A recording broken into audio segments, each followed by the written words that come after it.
بسم اللہ الرحمن الرحیم۔ ماہ محرم الحرام جب بھی تشریف لاتا ہے کربلا والوں کی یاد تازہ ہو جاتی ہے۔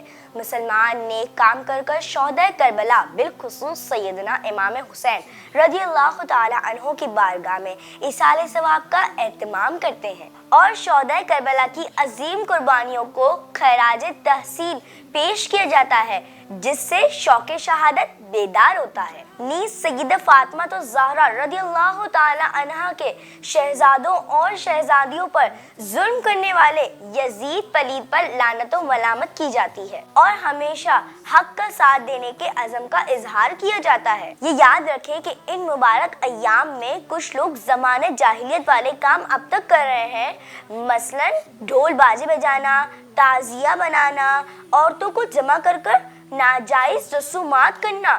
حالانکہ شریعت اسلامیہ میں اس کا کوئی جواز نہیں، بلکہ بعض مقامات پر ان تعزیوں کا بھی ادب کیا جاتا ہے جو سخت حرام ہے۔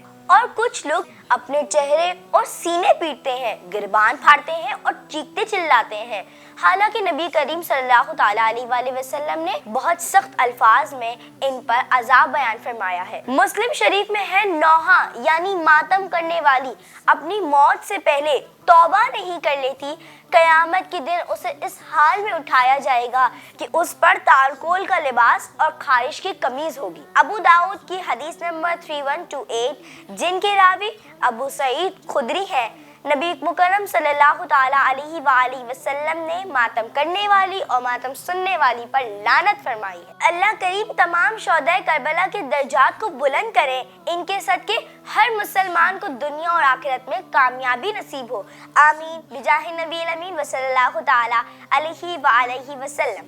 خلق الإنسان من طين وعد المؤمن جنة العين رحمن ربي ورحيم سبحان ربي